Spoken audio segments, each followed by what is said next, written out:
Greetings, peoples. Welcome to the quarantine grinder. Um,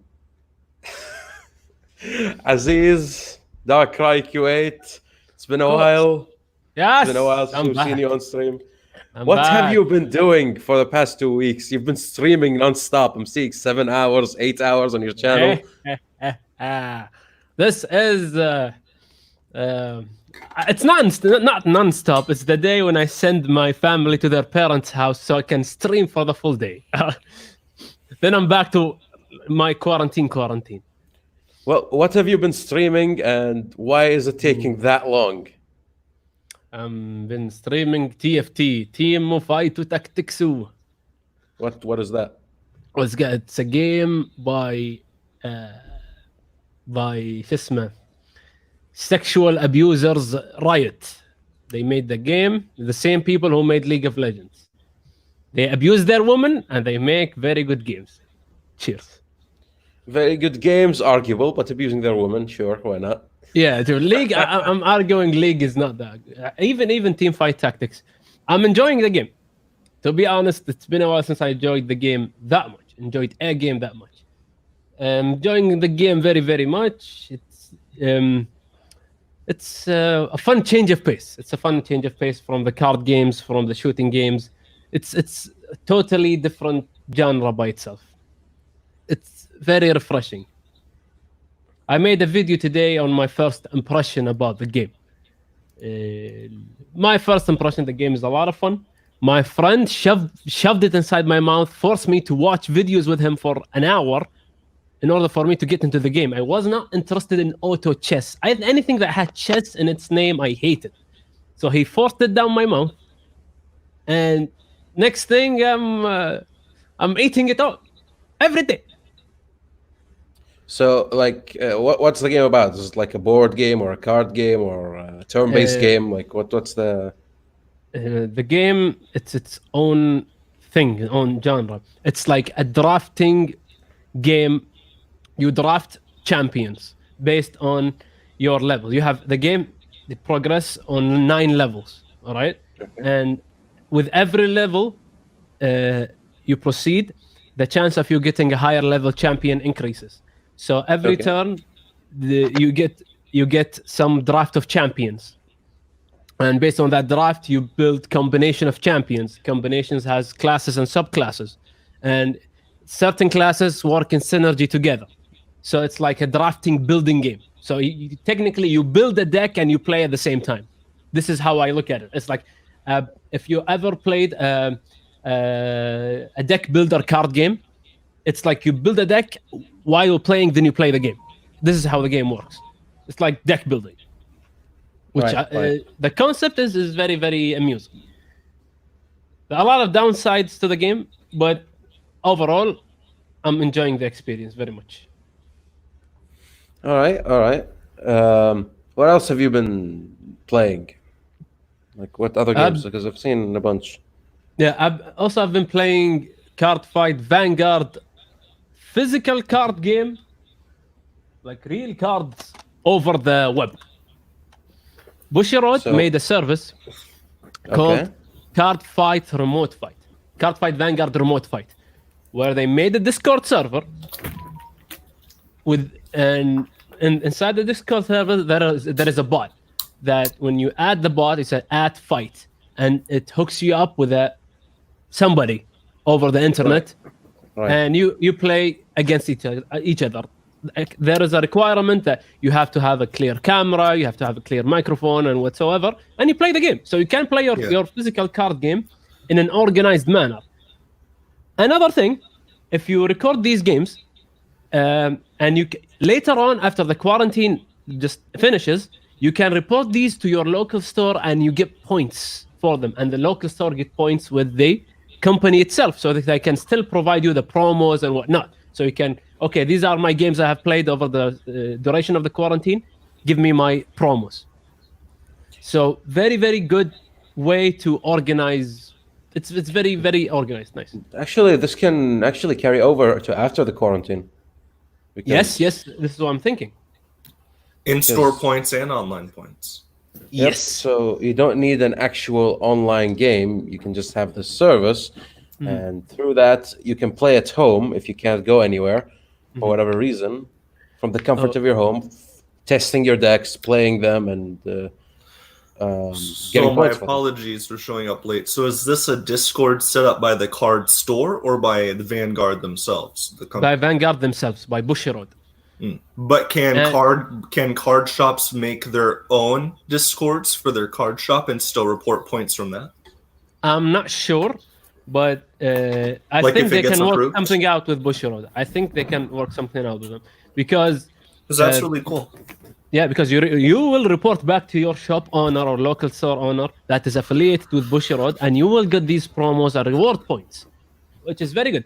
I think the main reason Bushiroad did that and they made it very, very, I'm not saying a perfect system, but it's very good.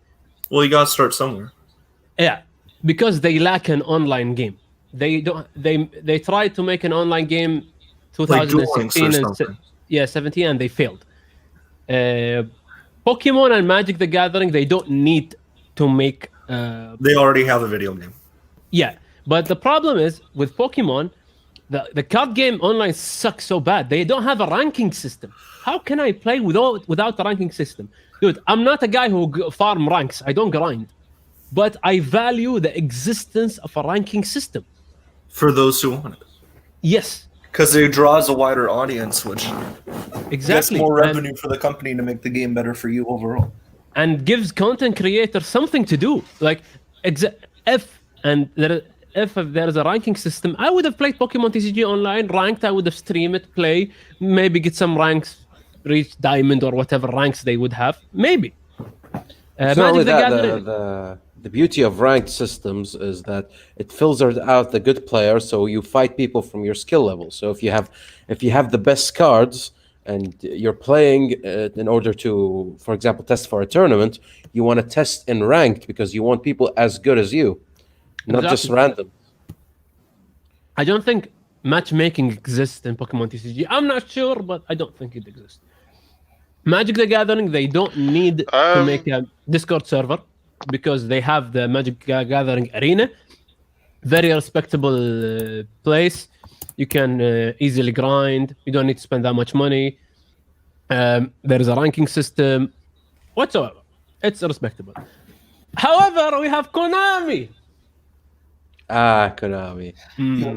Here's the one thing I'll say The that middle finger. Konami did right is I think Konami realized that, for a mobile gaming and online gaming, Yu-Gi-Oh is just the kind of game, especially the way it is now, that it would just take too much time. People just want to hop in a game, play for a little bit, hop off. That's what mobile gaming is. So I think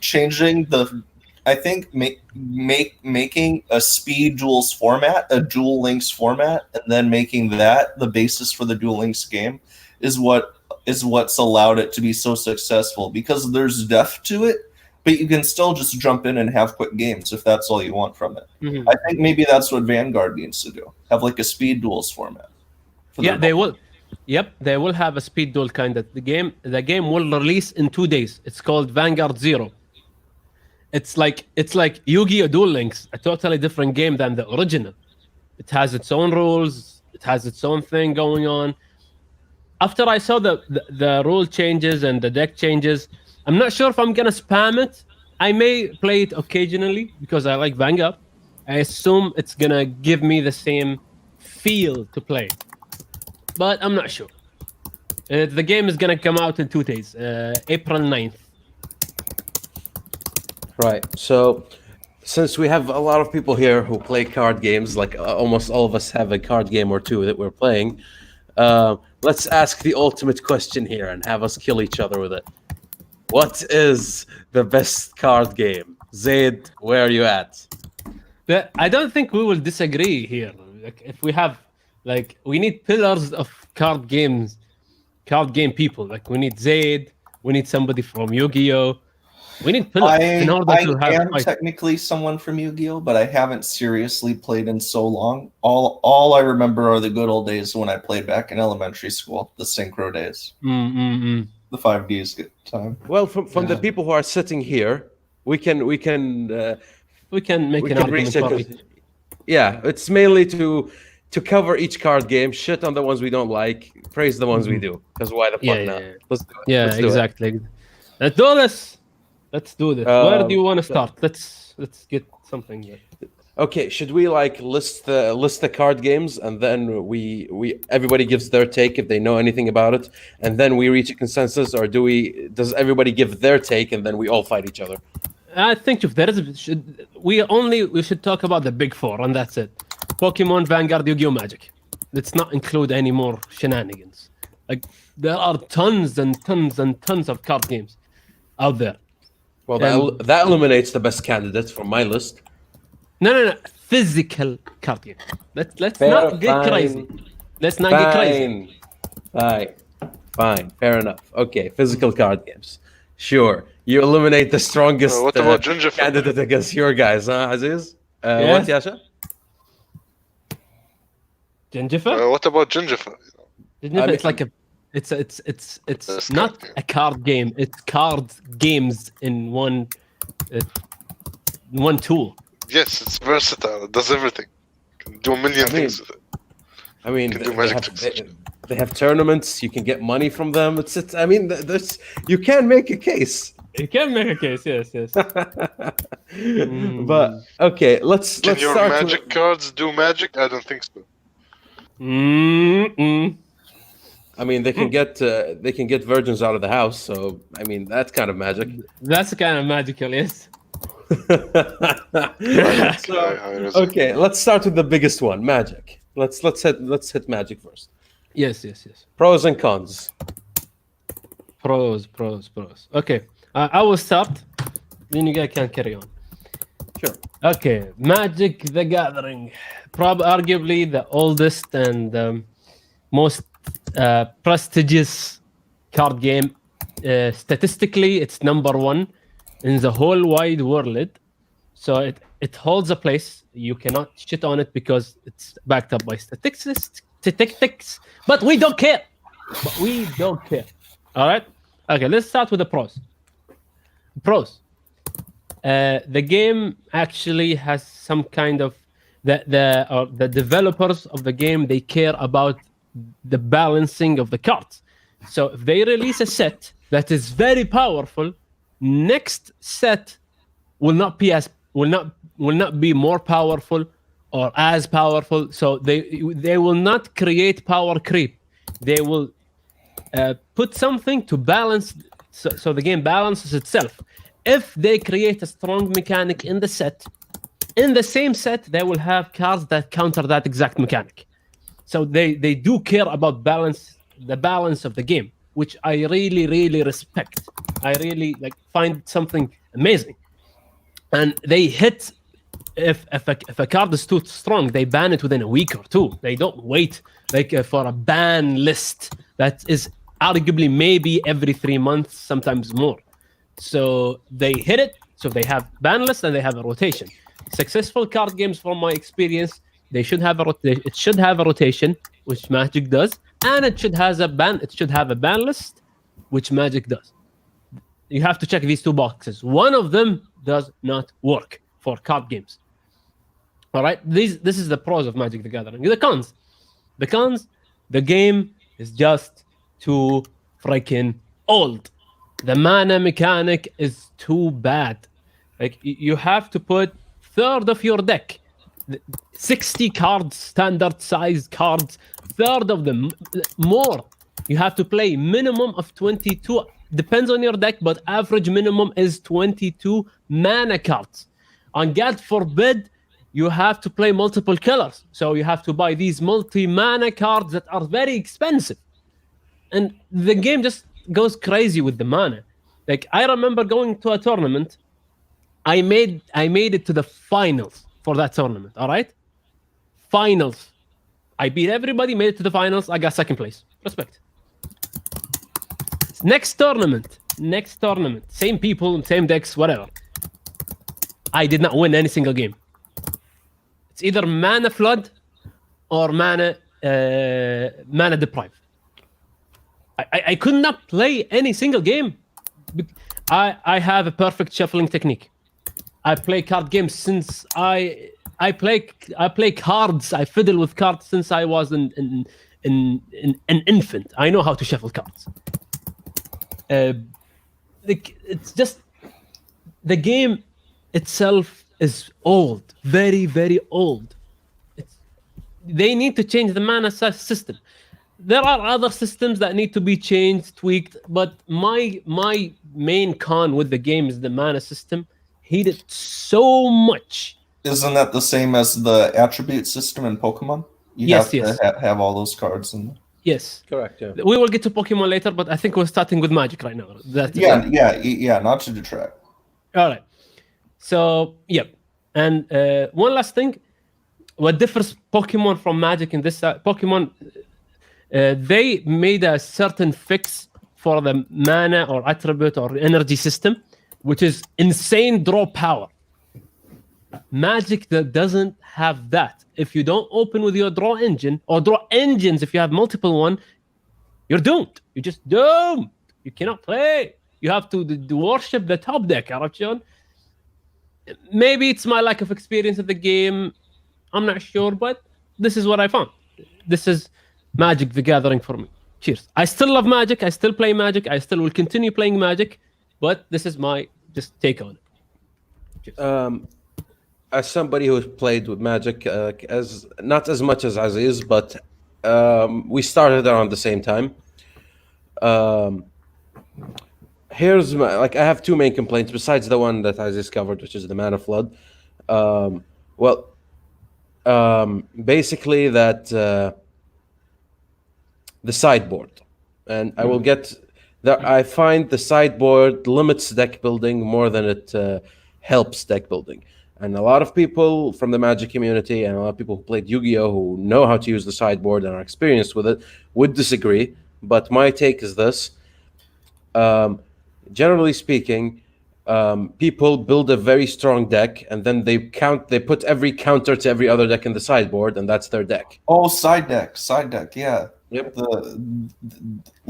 Okay, I was confused. Sideboard. I never heard someone call it that before. Well, that's what They just call it side deck in the States. They just call it side deck in the States.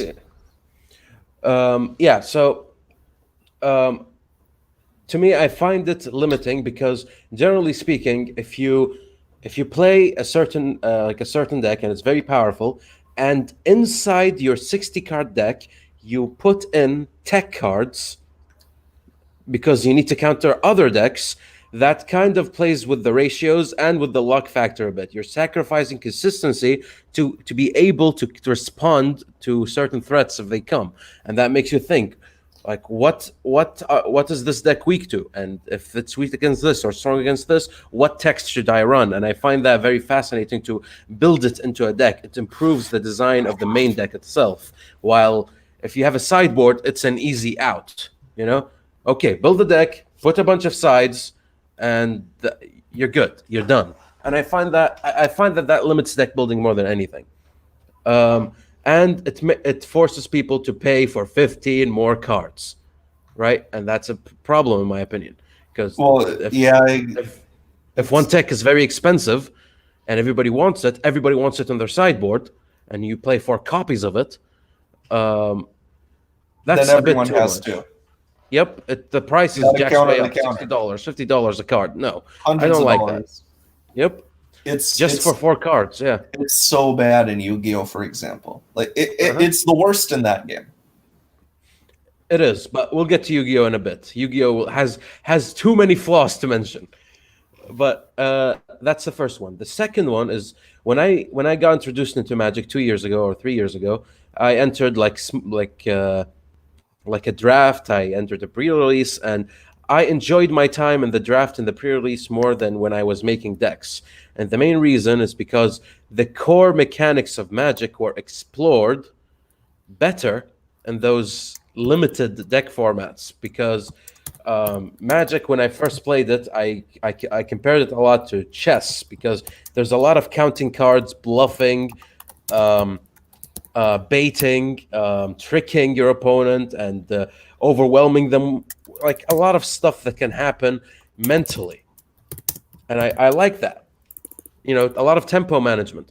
But once you get into actual deck building and you see proper decks, it suddenly becomes a game about building your stronger engine.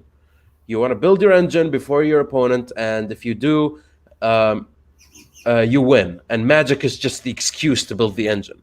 So the core mechanics are not explored adequately when playing a regular Magic game. It's much like Yu-Gi-Oh, where the rules became the excuse that you need to move around and trick in order to win the match. I find that a game like Pokemon at least the core of it, the core mechanics of it remain no matter how busted decks get. Right? It's a Pokemon battle where one Pokemon faces another Pokemon, and there are things that make you switch these Pokemon, and if you knock out a Pokemon, you get a prize, etc., etc. The core mechanics stays no matter what you do. While in Magic and Yu-Gi-Oh, but in Magic especially, the core mechanics of Magic are lost. If you learn the core mechanics and then I give you a deck, you wouldn't know what to do.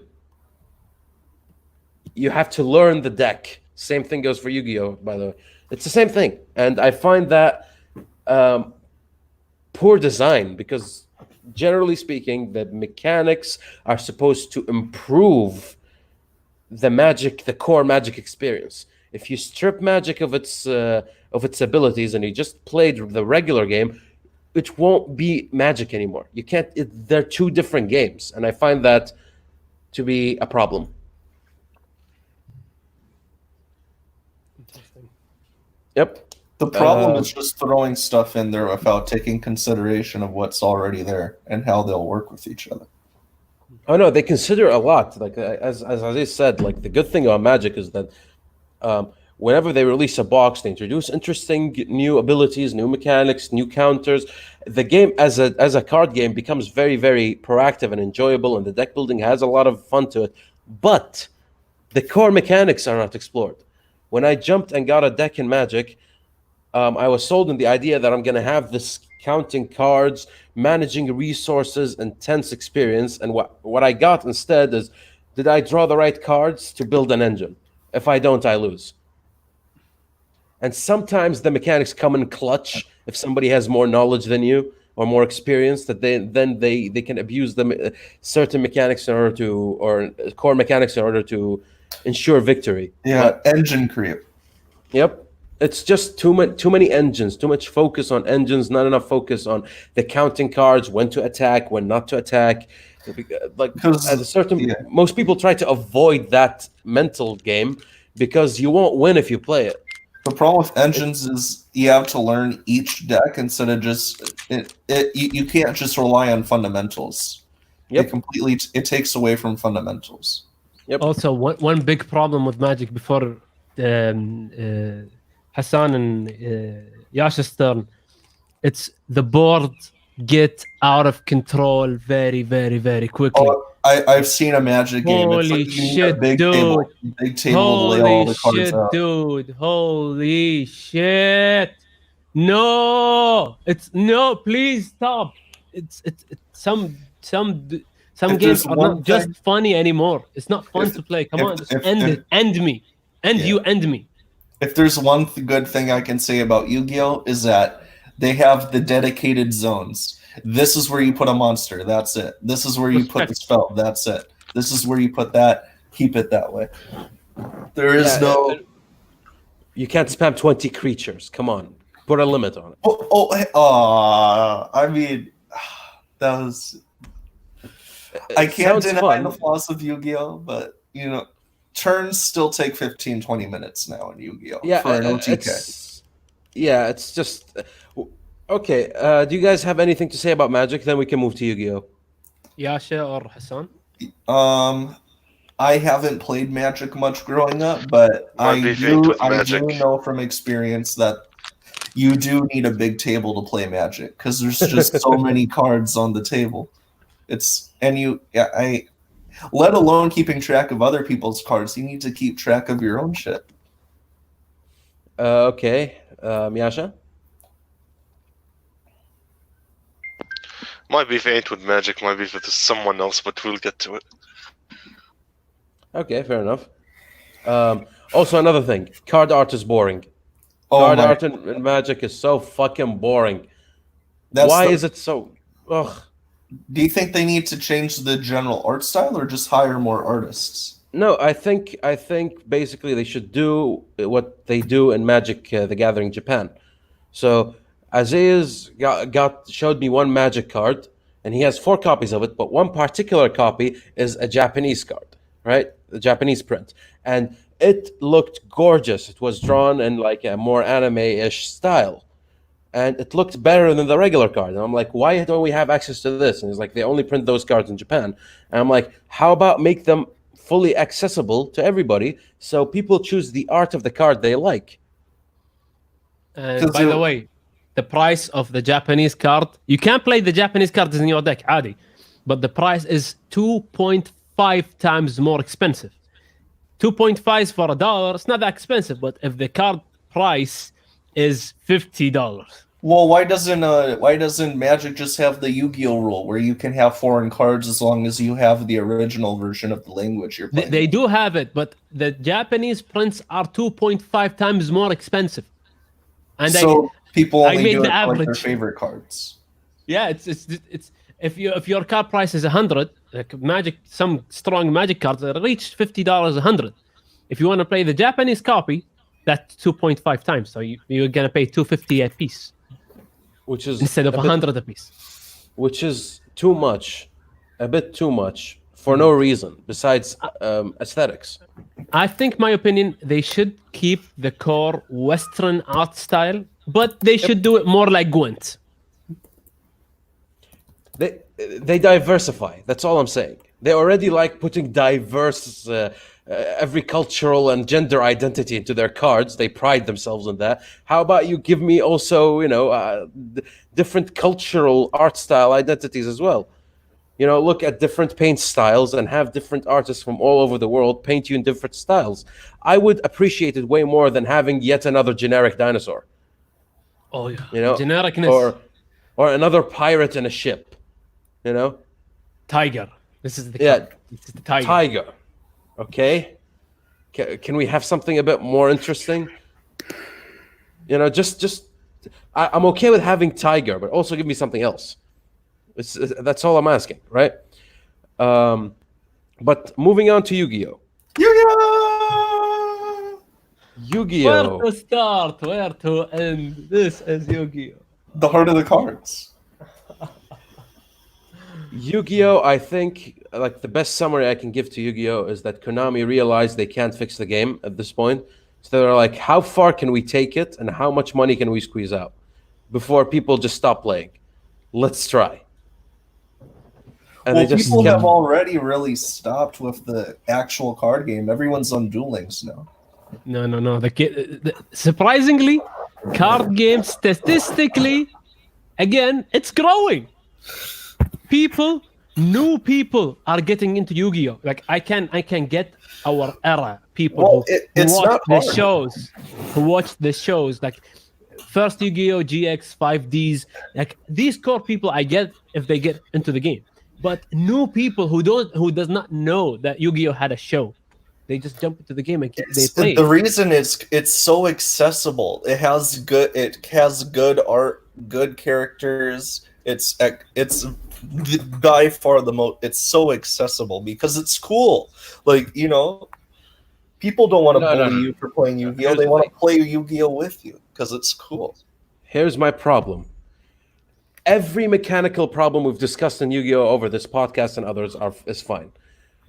The thing I really dislike about Yu-Gi-Oh, the thing that made me quit it, is not the card mechanics. It's not the game getting too complicated. Price. It's not the power creep. It's not the price. It's the people who will play the fucking game. They're Smash Bros. Players. The Yu-Gi-Oh community have the most cancerous community out of every card game I've played. Magic are elitists, but besides that, they're cool. They're okay. They're regular people, right? Yu-Gi-Oh had to impose a cleanliness rule in their fucking tournament rules. because the people are just so fucking dirty. Yeah, And if you that's smell one so thing. bad, you get DQ'd. Disqualified. You smell so bad. Yep. It's in the rule book. It's in the rule book.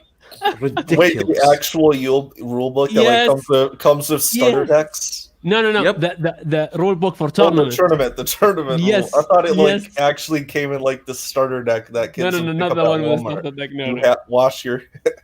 No, you do it. Yeah, Yu-Gi-Oh community is something else, dude. I enjoy don't it see so it. much Because I never go to locals, so I guess Dude, I just never see that. You stuff. don't need to. You don't need to. There is a Facebook group called the Zodiac Duelists. It's the core, the soul of Yu-Gi-Oh community worldwide. You got Americans, Europeans, Arabs, Japanese, Nambanese, everybody collectively inside this shithole. Zodiac Duelist Facebook group. The most amazing drama, everything. They're racist, they're sexist, they're SJWs, they suck. They do everything. It's just amazing. It's one of the eighth world wonder. To me, it's very difficult to find a Yu-Gi-Oh player who's actually just a regular human being. Yo. I find it extremely difficult. Anybody who's really into Yu-Gi-Oh is never a regular human being. You It's remember always- our dueling area days? Yes, I do.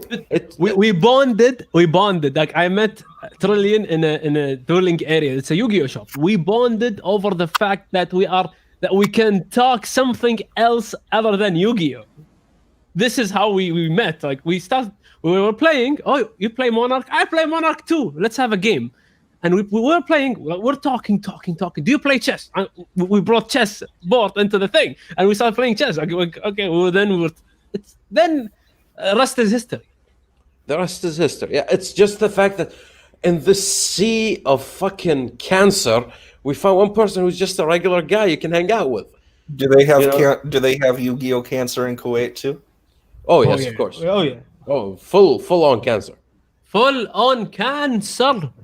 Like even the store owner is cancer. Everybody is cancer. Do Nobody's they ever there. have people who do they ever have any like oh, Yu-Gi-Oh is haram, Yu-Gi-Oh shaitan? Yeah, of course. Yu-Gi-Oh- Yeah. Oh, dude. Of course. So we have these people all over. Dude, there are Christians who believe like the Pokemon is the devil. There are Muslims who believe Pokemon is I'm Jew. Like it's everywhere. I mean, that was everywhere. worldwide with Pokemon. Everyone thought it was a plot to like mind control children. Well, it worked. It worked. DarkraiQ8. but Yu-Gi-Oh, it's just, to me, it's always impressive. Every time I went to that place and I talked to somebody on a topic outside of Yu-Gi-Oh, they feel like physically weirded out. Like they become jealous. physically uncomfortable. And I'm not talking like I did not discuss like modern politics. I was talking about another game. I like strategy games. Do you play strategy games? No. What? Something not Yu-Gi-Oh? What?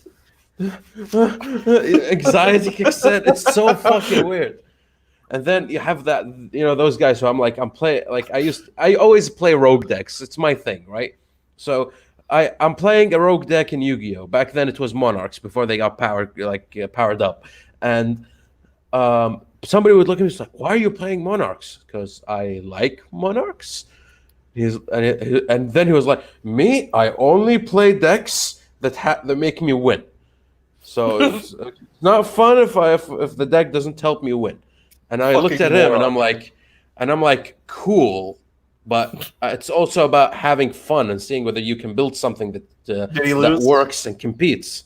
Yeah, I don't know, but but it's his mentality. I have to play the most powerful thing because I need to impose myself on these dorks. But it's the mechanics of the game that spur on this mentality. And everybody there.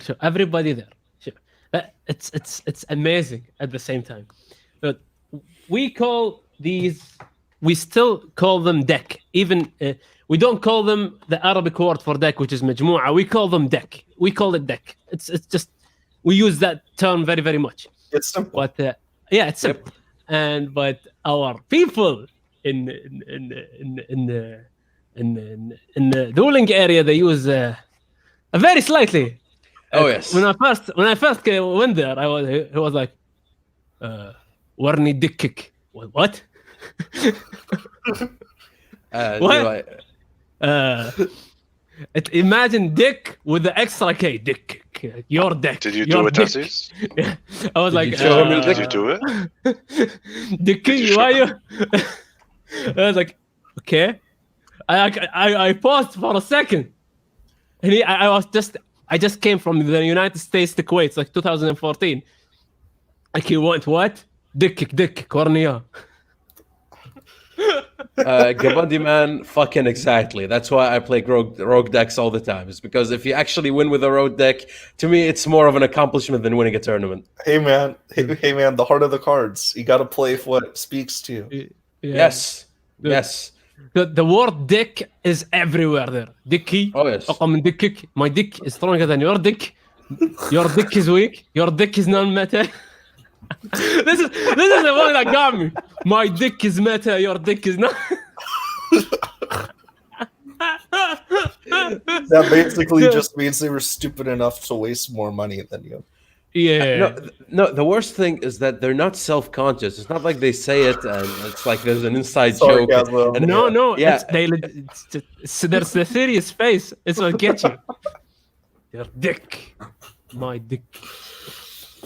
Dude, why do you play this dick? It doesn't win anything. And you're like, and your head's like, but in his head it's not going, and that hurts. That hurts me. That's like so expensive though, because the meta changes all the time. So you basically have to buy and learn and master a new deck all the time. You have to know, people in Kuwait have no problem paying. Most of the popularity are above average to above average when it comes to income, Population. So they can, population, people, whatever. Yeah. They are above average, so they can afford Yu-Gi-Oh. Yeah, I mean, I don't get it because like Konami, like what I like is they're giving so much support to older cards and older metas from the original series and GX, especially the original and GX, and a little bit of 5Ds, but no one plays them. It's like you give this a chance. Like you can make some really good classic decks now with all the support Konami's been releasing these past couple of years for older cards, like all the new Dark Edition cards, the new Blue Eyes cards. Dude, like all about the winning. Chaos Max deck. That's such a good card. Double piercing damage. Oh yeah. It's so much fun to pull off. Big Dragon go boom. Yo, Big Dragon, bro. Here's another thing about Yu-Gi-Oh. Like, now that you mentioned that them keep printing support, they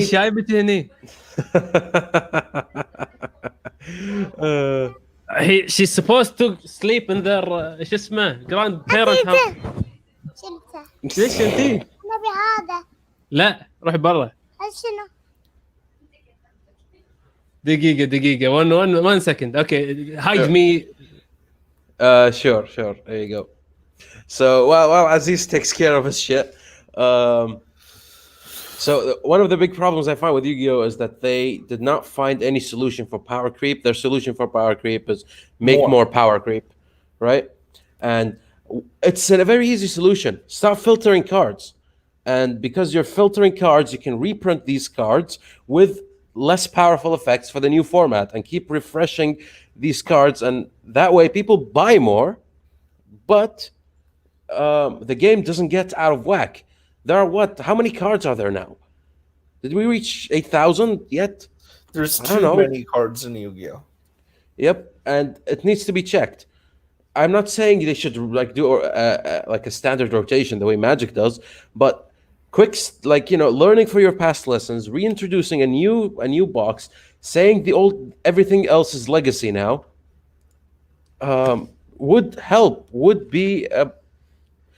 Would just refresh the game and make it interesting again. And you can introduce people effectively back to it instead of, okay, here is the holy book of Yu-Gi-Oh mechanics. It's 500 pages long. You need to study it, and then you can even consider entering a tournament with the intention of winning. There's no point, you know. Instead, no, they make an abbreviation. Graveyard is now GUI, so you have more space in the card text, so you can. Oh yeah, card text creep. Too much. It's a bit too much. But it's to a point where people don't even bother reading effects to each other anymore, just because it takes so much time to just actually do the effects anyway. That's how people cheat in tournaments. Oh yeah, people do it, and I know a guy who was boasting about it, who was like, I cheated against this guy in this event. Like they went to an event outside in like America or something. He went against an Asian dude who doesn't speak English, and he cheated on him, and he was like proud of that. But he got caught. No, because that dude did not know the card, and even if the judge, he said the judge was watching me. But the judge could not do anything because the other guy did not report it. So it's okay. He's okay with it. So judges can only make action if one of the players says anything. Exactamundo. Yep. So you can take advantage of language barrier. Yes. Pretty much. And it's a problem. It's generally a problem. But enough about Yu-Gi-Oh. We know Yu-Gi-Oh is horrible. We've already discussed this multiple times. Like it. But yeah. I always do. I love Yu-Gi-Oh. I still have my decks all over. I still cherish them. I still buy cards. But no, I will not play outside my circle.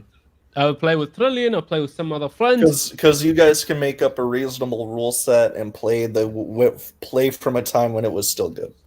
Yeah, pretty much. Now let's move to Pokemon. I know nothing about Pokemon besides except for the video games. All right, let's give Yasha a chance. He was quiet. Yeah, that's why I moved. That's why I chose Pokemon. Yasha, what do you think of Pokemon? Now, here's my hot take, right? Maybe not on Pokemon, but Pokemon is the game I'm most familiar with, right?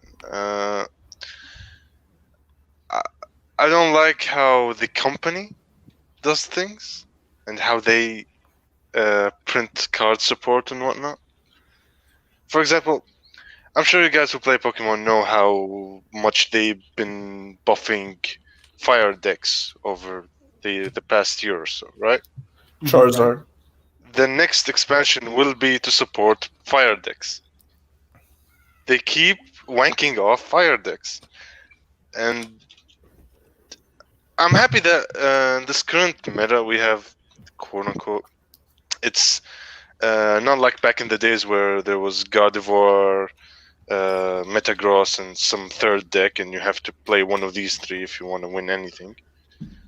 There's a lot of diversity now. But they keep printing shit mechanic.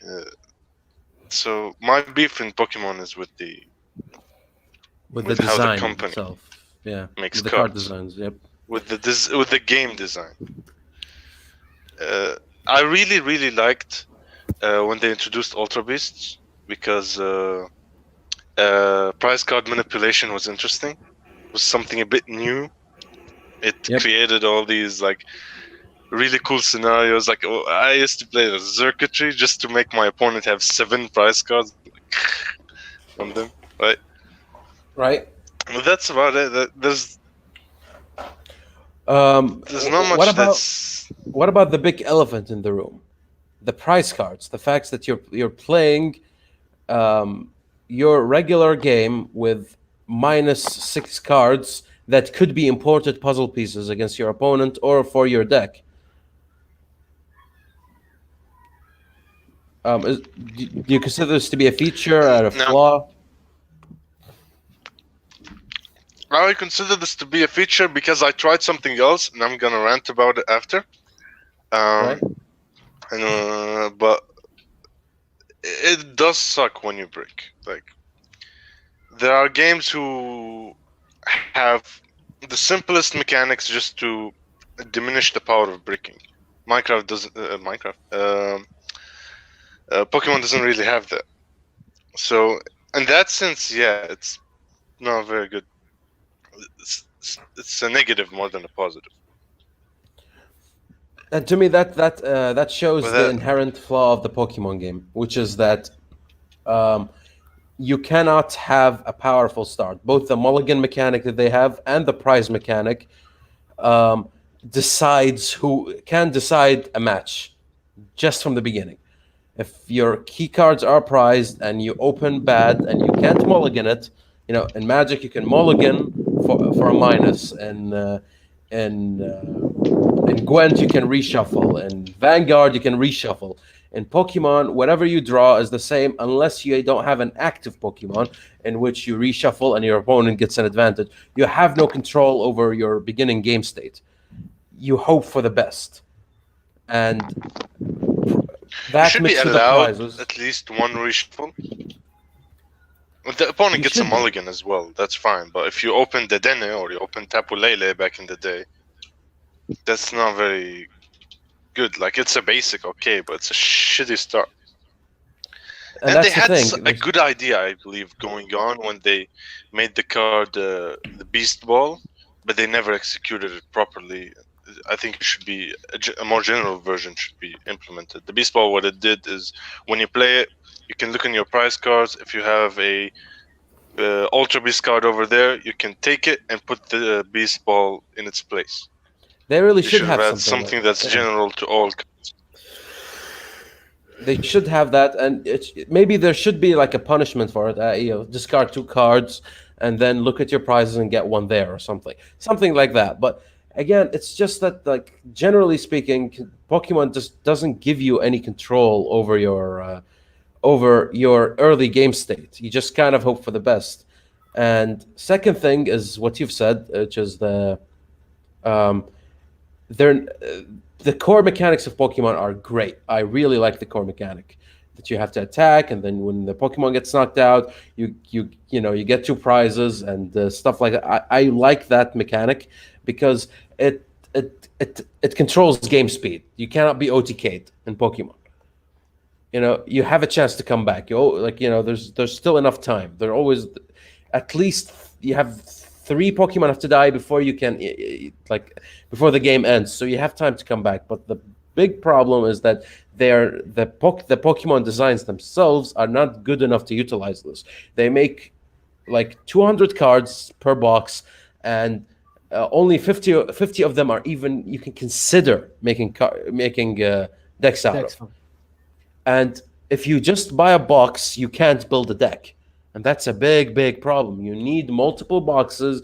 You need to go to the secondary market. Even if you take a starter deck, there's not enough value to give you. You have to get cards from all over. It really becomes annoying to actually gather a card you need, and it makes buying boxes and actually supporting the company not a viable financial move for you. There's no point in doing it. And you could say that about all card games, though, like Yu-Gi-Oh, Magic, Pokemon. You can't just buy a box and a starter deck and this and that and build a deck off that and be good in locals. You can in Yu-Gi-Oh. You can buy 3 starter decks, get 2 other cards from any other place, and then you're good. You're set. There are things you can. Yu-Gi-Oh does that, and Magic it's not the same. But if you starter decks in Yu-Gi-Oh been so great lately, like I can think of 4 starter decks. If you mash them together at their own time, you can be winning tournaments. They're considered meta for $30 without even adding a single card. Like Yu-Gi-Oh really did good lately with their starter decks. I respect their starter decks. Vanguard too. You have a complete deck. You don't need to buy one more card in order to make the deck player. You can strengthen it, but the core cards are there to play with. Pokemon, the starter is nothing. You cannot compare it to a regular Pokemon game. You can't do anything with it. And in Magic, if you buy a box, you can build a deck. Again, it won't be fully powered, but you can build your core from that box, and then get a few tech cards, trade a few here and there, and then you get the cards you need. Pokemon, that is impossible. You need to get buy all from 6 boxes in order to be able to construct decks properly. So if you're not keeping up and buying let's say 2 to 3 boxes per, and continue doing that for a long time, you just won't have enough to actually even play the game, and that I find ridiculous. And it's the company's fault. Whoever is in charge of actually making all of this, needs to re-examine this entire system. They give a lot of archetypes way more power. As Yasha said, they're supporting fire. Before, they supported fairies too much. The one before it, they supported grass way too much. And then everybody complains about that one type.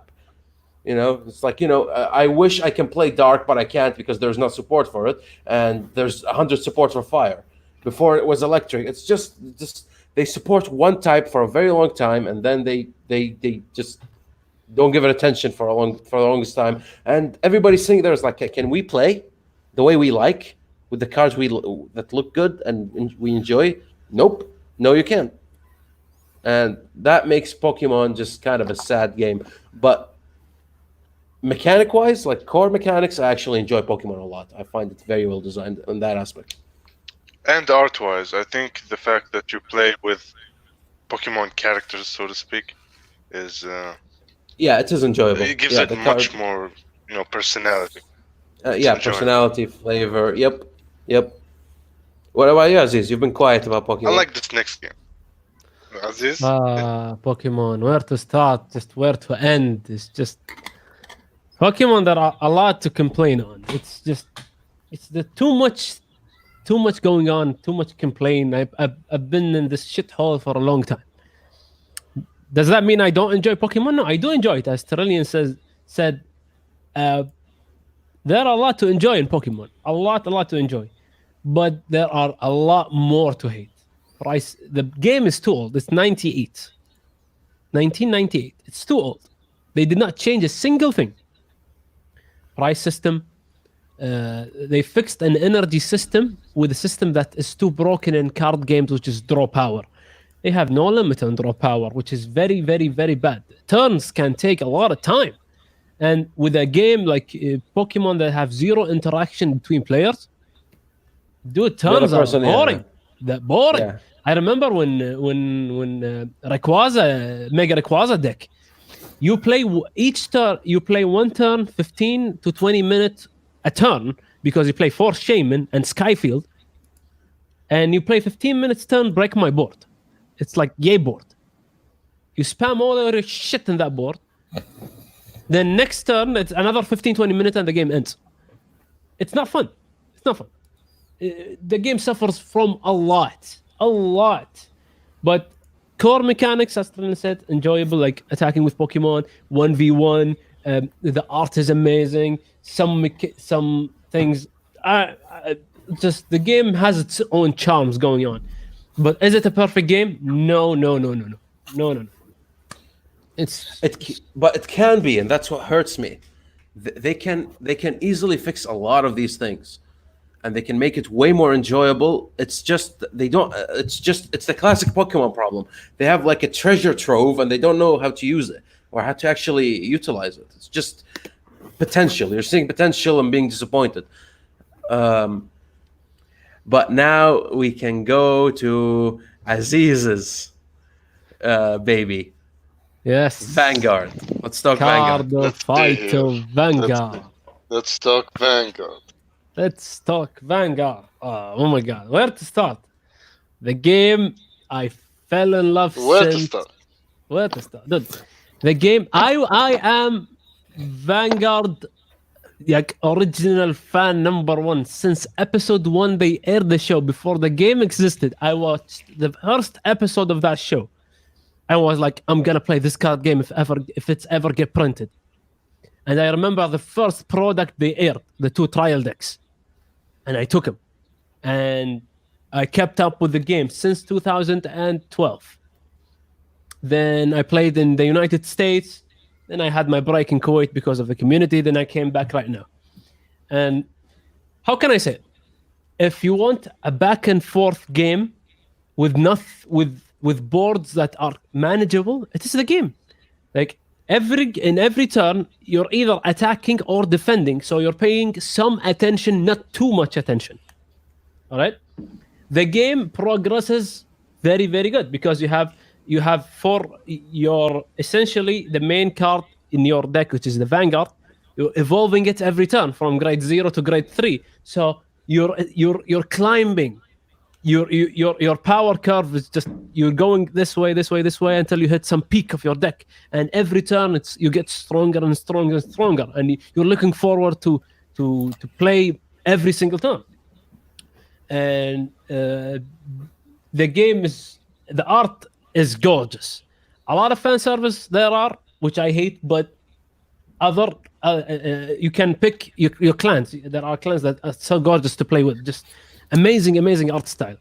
The game, the progress, the flow of the game is good. The flow you can just play the game without getting bored. This is my point. The flow is so good, and also the game does not take long.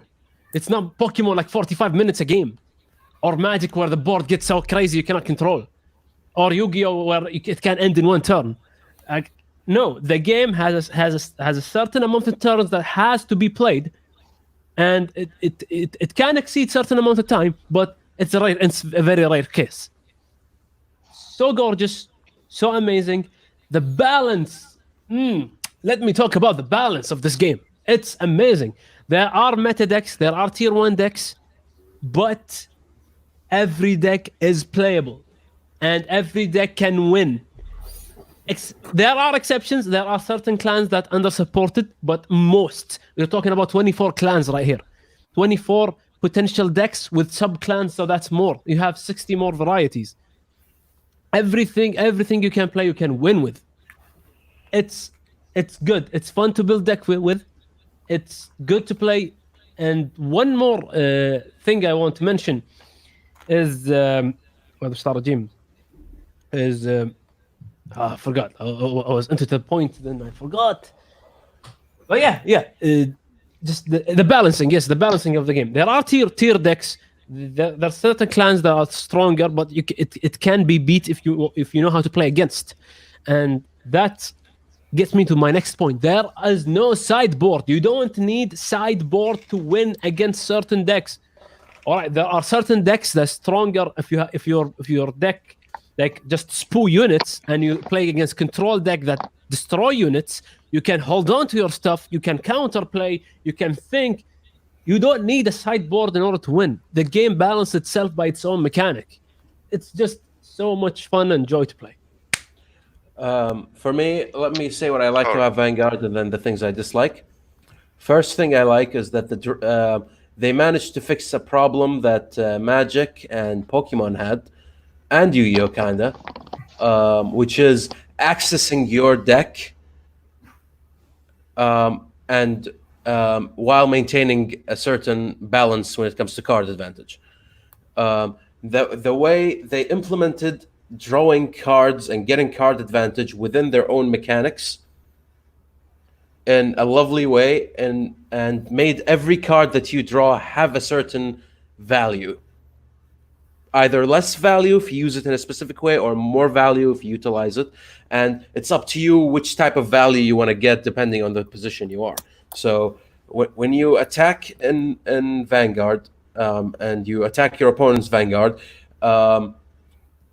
you can do things called triggers. And whenever you activate, whenever you draw the card and you see whether it's a trigger or not. If it's a trigger, you get the bonus. If it's not a trigger, well, you just got a card, and you draw it, and your opponent can see it, and both of you can count the cards, and both of you get to dig into your deck. So if it's built in, there's no such thing as I need to play consistency cards. There is no need for consistency cards, because that the game will just feed you these cards, and you can min-max and dig for it without having like an artificial built-in mechanic to do that, like in Pokemon, where if you don't have a draw supporter or a Pokemon that lets you draw, you can't do anything. And in Magic, where if you want to draw extra cards, you need to like do this and then this in order to draw an extra card. And with Yu-Gi-Oh, where it's basically you need to search for every card in existence in order to have your board be set up. You don't need that. It's built into the game, and I really, really like that about Vanguard. What I dislike, one thing in particular, is that I feel like that the game pace in Vanguard is a bit too consistent, too dictated, if you will. People start by attacking the other Vanguards, and then the game really starts. A Vanguard game, in my opinion, really starts at once both reach the range of 3 or 4 damage. The second it reaches that thing, suddenly people start doing this. Okay, now it's time to start, And to me, I feel like maybe they're underutilizing their, the early game. I would like to see the early game be a bit more spontaneous and more interactive. But that is a nitpick, and that shows you how well designed the game is. That's what I dislike about it, an underutilized aspect that I think should be explored, not an inherent flaw in the game itself. And Vanguard surprised me. I have to say that.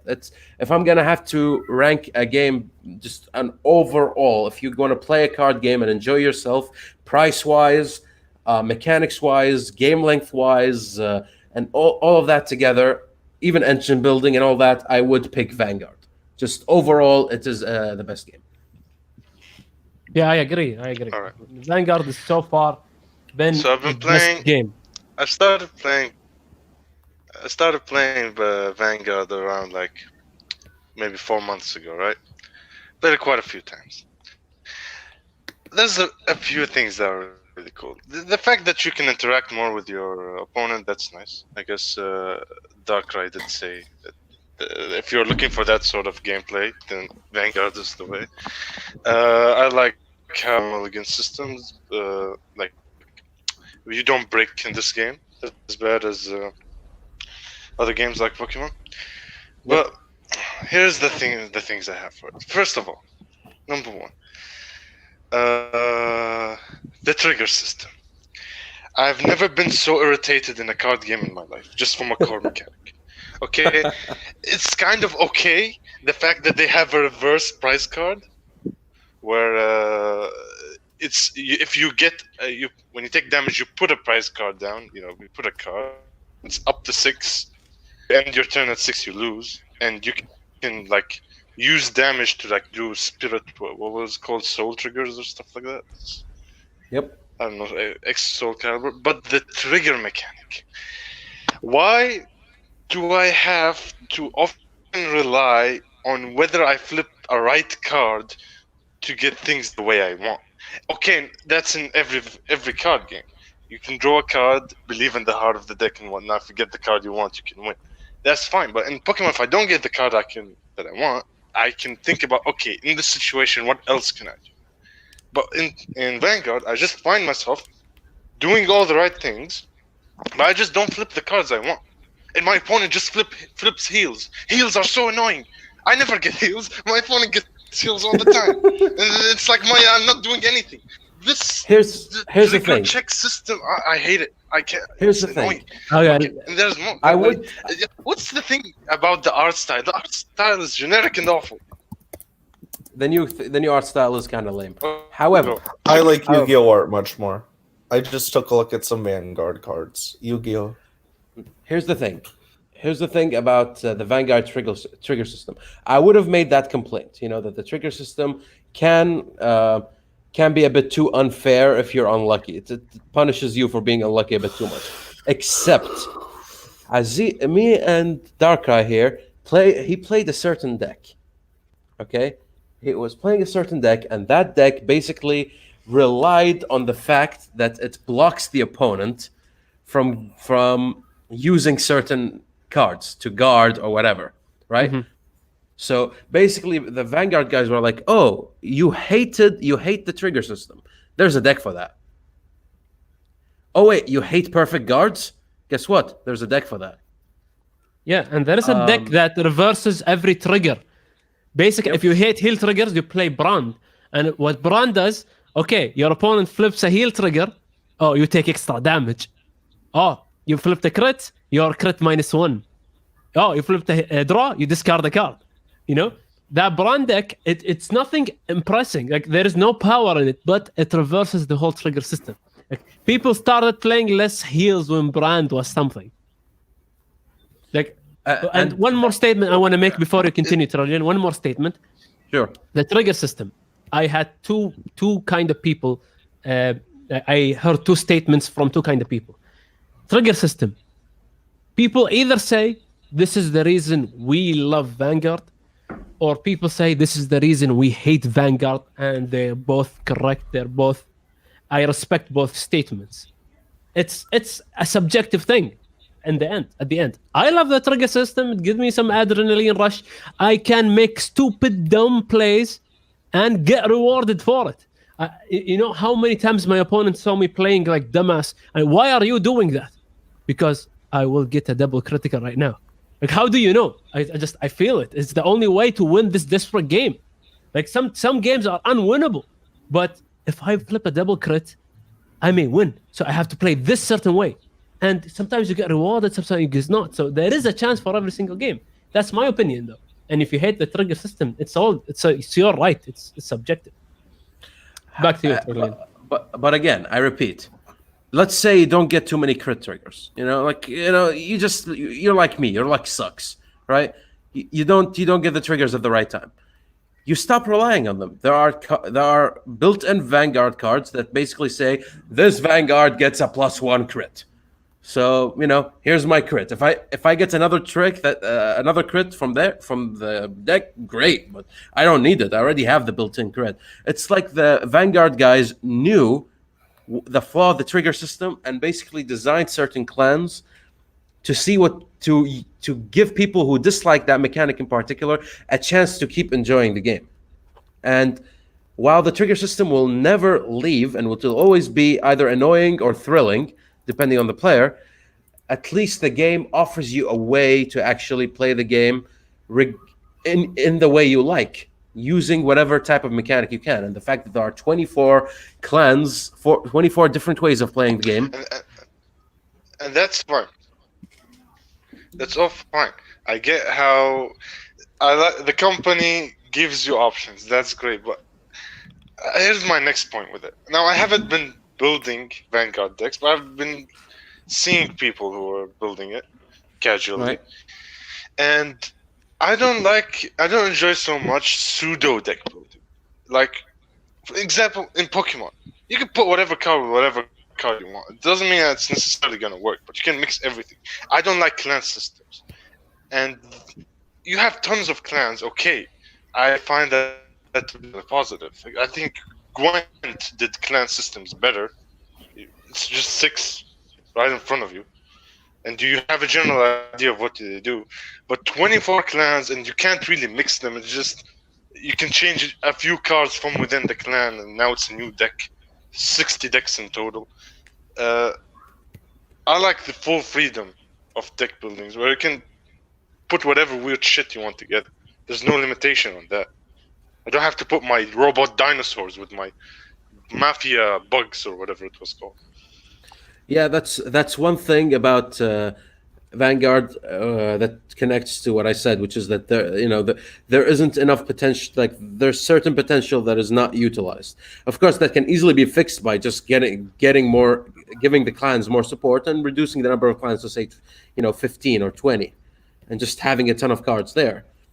There is plenty of deck building potential. I've built a deck or two, and there is a lot depending on player choice. It can change a lot. But I agree with you that the fact that it is more limited than other card games. You are restricted to this clan card. Yep. Depends. There are sub clans or whatever, but your point stands. Some cards are, let's say, if I play this certain clans, like back in the day, Oracle Think Tank back in the day. If you play Oracle Think Tank, you have to play 4 Silent Tom before choosing any sub-clan of Oracle Think Tank whatsoever. But in most likely in Vanguard, sub-clans change the whole deck. Like, it's totally different deck.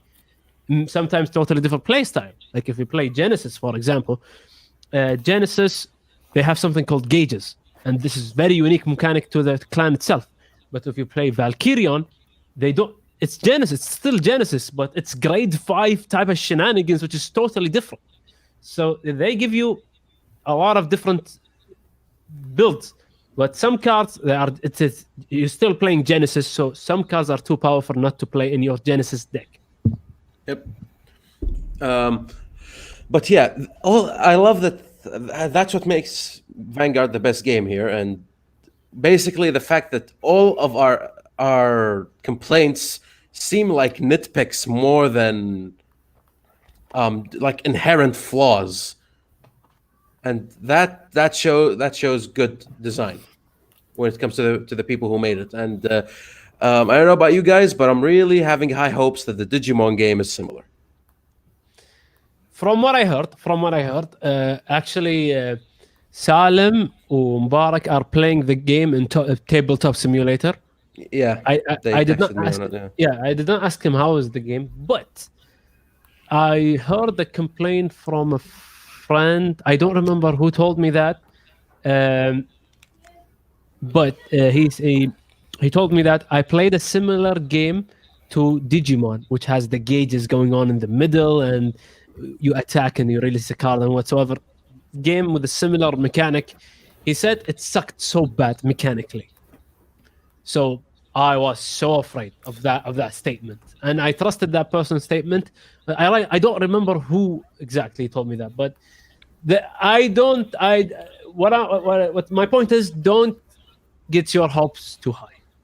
I never get my hopes too high, because in the end, at least for me, every other card game will fall short to the level of depth and head explosion that I got when playing Gwent. So I would never be disappointed by any other card game. I'll play them, I'll enjoy them, because I know when I go back home and I open my laptop or my phone, I know there is a card game that will just give me the experience I've always wanted. So I'm good with it. I hate Gwent. It's too perfect. This is my grudge against you. The game is so freaking consistent, and the mechanics, the interaction, it's fun, it's good. I just hate it. It's too perfect. Oh, dude, I was playing a few days ago, and I like a few like last format, which was, and that's the thing with Gwent, right? Every month is a new format. And the reason that there's a new format is because they do these small balance changes, and the entire meta shifts because of them. Because the card that was ruling, let's say Enslave, one of the abilities, is ruling the format. So what they do is like, okay, Enslave is a bit too powerful, so we're gonna make small tweaks that don't nerf it, just makes it more fair. And because of that, the other decks can suddenly breathe that were crippled by that one deck, and they all resurge. This current format, everybody is overutilizing tall boards being a lot of points concentrated in a small number of cards, right? So my decks are specifically designed, the decks I like playing are specifically designed against tall boards. So I've been struggling to go down rank 8 for a full month, and now I'm really close to getting to rank 6. Just because of the fact that I've just been struggling this entire time against people who run wide boards, and wide boards are very, very difficult to play now. Or not difficult, it's just I can beat them now because they made them slightly more fair. And the amount of just how much it rewards you for playing right. Like I've been getting a lot of people have been looking at the Discord server. A lot of people are entering Gwent, and they've been asking me like, I've been building decks with them, and then they've been streaming their games, and I've been looking at them so I can like give them tips and stuff like that from the 2 years of experience I have. And what I noticed is that there are people in rank 25 or something like that who play full on meta decks, like full on, like super. but because they're underskilled and they don't play the right sequence or make predictions on the opponent's deck and respond properly, they're losing with decks that I can't beat in my regular rank because they're just so optimized and good. How? And the main reason is because it doesn't matter if you get the best cards for the current format with the best decks and from the best players. It doesn't matter if you watch them play.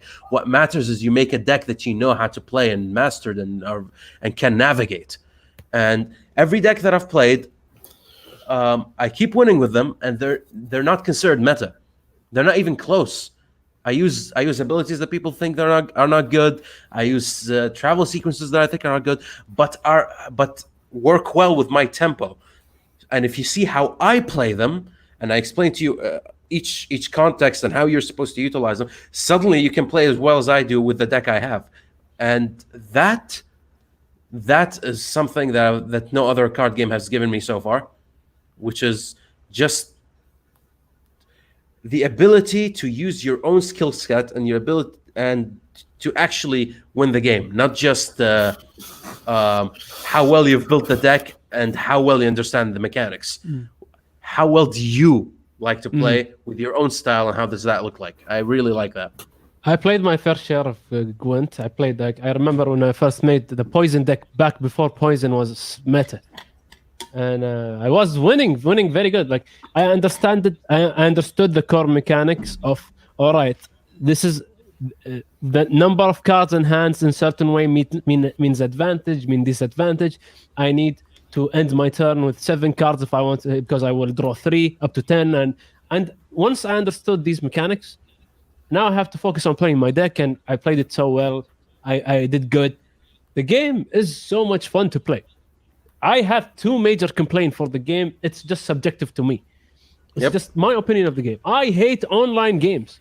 They're not fun. If I don't shuffle my card, if I don't touch them, if I don't cut my opponent's deck, there is no fun in that. You have to cut their deck. Cut their dick like boboronis. Otherwise, it's no fun. Otherwise, no fun. That's something interesting. So what I do when I play Gwent, before you continue your point, just what I do is basically I play the game, and then I do this. You have cards in your hand, eh? Yeah, I just shuffle this deck that I have. Dude, you have to. You have to. Yes. You have to. This is what makes cards are good. Just fiddling with the cards are amazing. There are reasons people do the weird hand thing move. Like they do it a lot because it helps your. They do this. It helps your thinking process. Like I do a lot of moves like this. It just helps me, and playing with the cards, looking at the art, it just helped me a lot. Yep. Second point is the art. I hate Western art style. It's not my thing. Like I respect it. It's not my thing. It's I find it boring. Like I don't have sentiments to cards. When I play cards, I bond with them. If you find this gay, up to you. But I bond with my cards. Cards, I love you so much. You came to me. You like me. I like you. Let's play. Let's go. I bond with my cards. I play it because of that. Like I cannot bond with Gwent cards. I get you on that.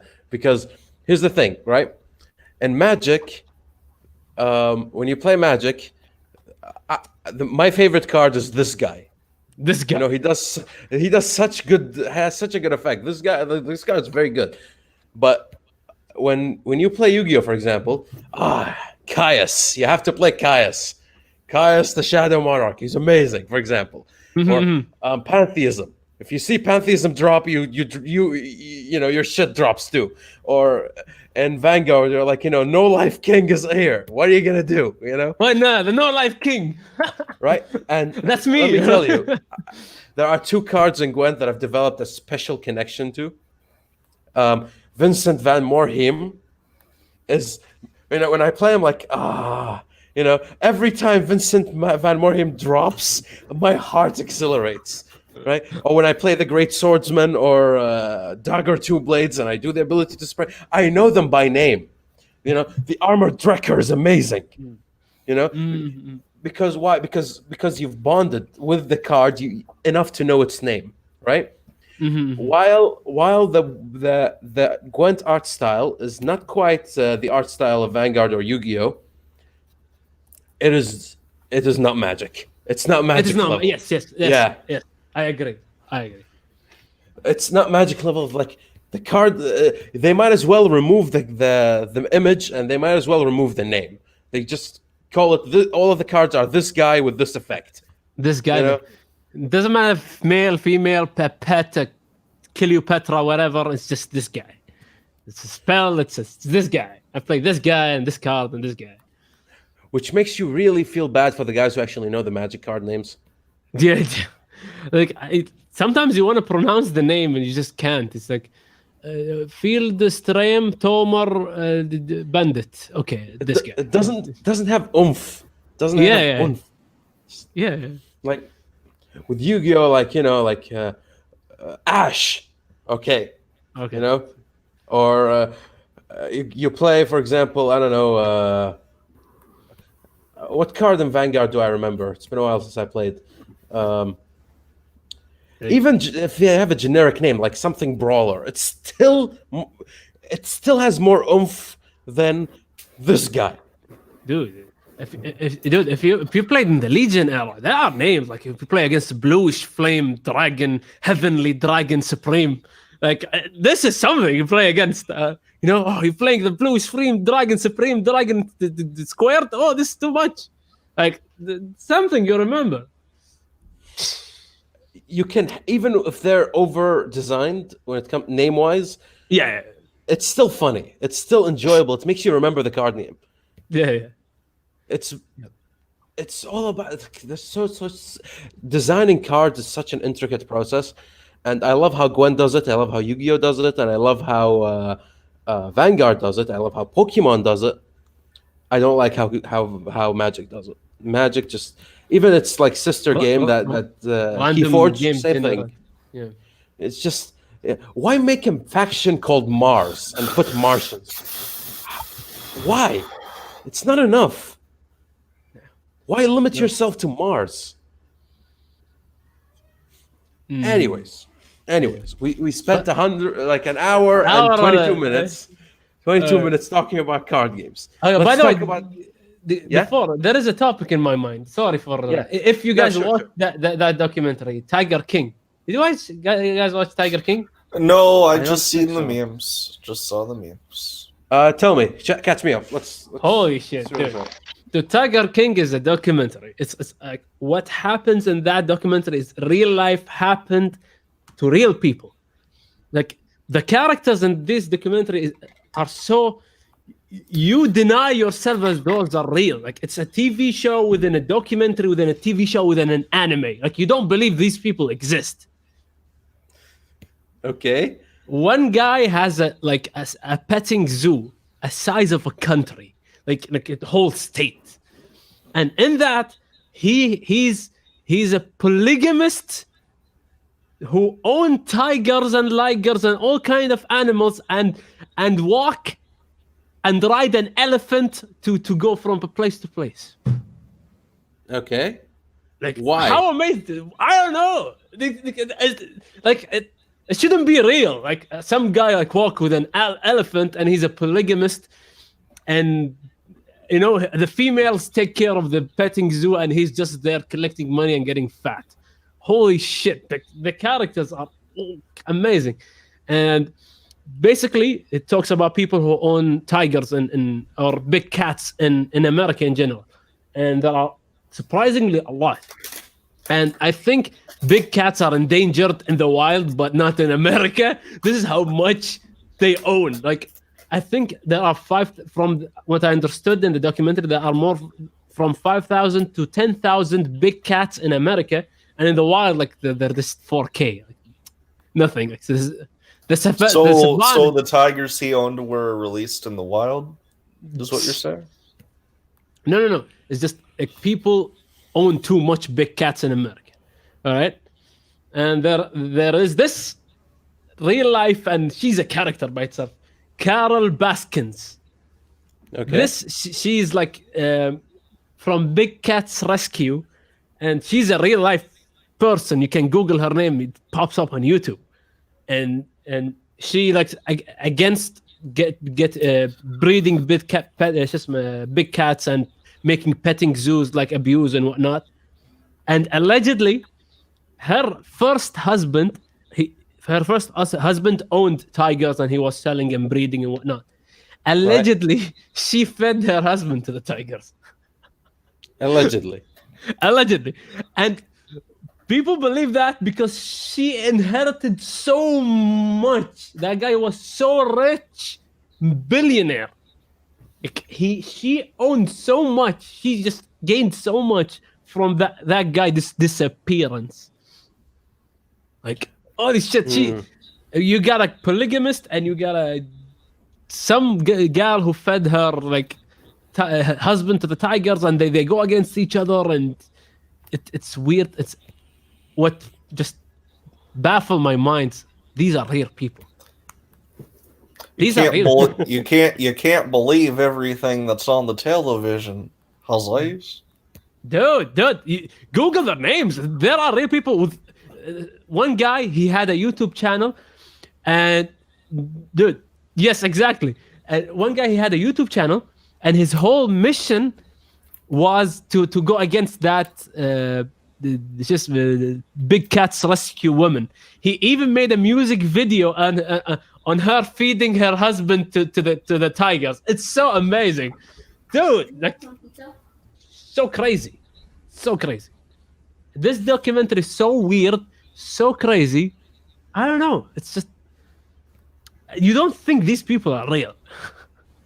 Actually, this is interesting because I watched another video related to tigers, but it was basically something like it's a story of basically the Siberian whatever tiger, and basically that's like it's a tiger that when tigers look at him is like, oh, that's a tiger for us, you know how cats they are to tigers, you know. Like the tigers look at him is like, that's the tiger, we're the cats, you know. And there's a small community in Siberia, and that's where the Siberian tiger lives. And basically, one guy stole the kill of Siberian tiger, and the Siberian tiger held a grudge, and then chased him to his home, killed him. And nobody would help him. Like when he realized that the tiger is after him, he shot him and it landed, but he knew he was gone. So he went to his friend and he's like, dude, you gotta help me. He's like, dude, he got your scent. Get the fuck out of here, or we're both gonna die. And he went to the authorities, and the authorities told him, we can't do anything. Go home. And so he went home and he prepared to actually, for the last encounter, and actually got killed. And then the tiger was so salty that he was basically started hunting other people, just held a grudge, and just started to go killing people. This is the plot of Mowgli. Does he not have locked doors on his house, or like they could just break the door down? They can break the door down. That thing is huge, right? And they're endangered, and they're huge, and they're in the wild, and they hate people, right? They hate people. They think they are the super predator. How come this scrawny fuck gets to control everything, right? And it's all the way up in Siberia, and they had to actually bring in a hunter team. Oh shit! To actually take it out. And when they found him and finally killed the thing, they found that it got like multiply injured from being shot by multiple people. And every time it gets shot, it gets angrier and angrier. And one time it got shot in its leg, and basically when it got shot in its leg, it no longer is able to actually chase prey other than humans. So at a certain point, it got committed. It has to kill humans now. Holy shit! This is like an anime. This is an anime right there. Yep, yeah. It's hilarious. It's hilarious that it's all the way in Siberia. No wonder nobody lives there. You got tigers in the size of dinosaurs. Like they can't kill them with guns? You can, but one shot is not enough unless you place it well. It will bury itself deep, and it will eventually kill the animal. But It It won't will not save die you right in the away. moment. Yeah, it will not die right away. You need machine gun. You know, like you need something that can keep on going. You need full on ammo. Well, couldn't he and like set traps, like dig a hole or something? I don't know. he probably could have, but then you'd be so afraid while you're building the trap that the tiger will just jump at you that you want to hide in the house and just hope for the best. And the tiger doesn't like wait. It doesn't like kick in the doors like where you are. No, it sneaks. It stalks you. It waits for you when you're sleeping. You can't sleep. Suddenly you're stressed and you're tired and you're Holy just shit, waiting. scary. Yeah, yeah. Like it. It's apparently it took 9 days for it to kill the guy. Yeah, Holy shit. imagine spending 9 days knowing that any moment the tiger can come out and eat your face. Ah, no. Where will you hide? Will you live in the roof? How will you hunt Like for food? that's great. Like carnivores are smart. They have to. And a species like this one who's been living with humans or against humans in this particular case for like hundreds to thousands of years, they understand what humans are. And you know, actually, like something interesting, like some animals like know not to hit humans. Like, you know, like certain whales, they know not to actually touch any human if they go into the sea. Some of them even help you, and the reason they do that is because you know that you don't mess with humans. You mess with humans, you're fucked, right? You know, you kill one guy, suddenly everybody hunts you. So, but in this predator, in this predator's case, no, it's like that, you know, scrawny old man, the new generation, you know, like who refuses to evolve. And it's like, these scrawny humans. They think they can. You think you can shoot us with your fancy sticks? I'll come after you. You know, see you tomorrow, or will you? It's crazy. It's crazy how susceptible we are to nature outside of our cities and our towns and our. To me, it's actually it's interesting how susceptible nature is to us. Both. Like, you know, go into the woods unprepared and, you know, boom, you're susceptible to nature and all that. No, it's funny because if you look at it species-wise, we're invincible. It's only when you look at it at an individual level are we really vulnerable. But if just as a species, we were ruling the lands before we even knew how to make flame. We were like humans were optimized. Well, before we could even acknowledge what we were doing, because it was all instinct. We didn't have language or introspection yet. You don't even at our core, basically, the human design. If you take away language, society, the ability to make complex weapons, if you remove all of that, the human species is still so much better than any other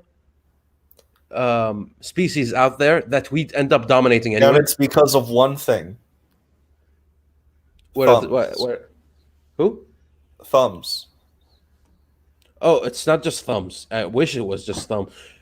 You can chase prey, and prey can't run away too much, and you can track. You can use projectiles, even primitive projectiles. Because you stand on 2 feet. Yep. And your body is actually optimized for throwing. You know, you look at the strongest ape out there and see it throwing something, and you'd laugh your ass off. They can't do it. It's like, you can only use, this. This joint does this. The human body is optimized to make very strong throws. Yeah, and they made a whole sport for it, like baseball. It's yep. You're throwing a ball. Throwing balls, throwing spears, throwing anything, throwing darts.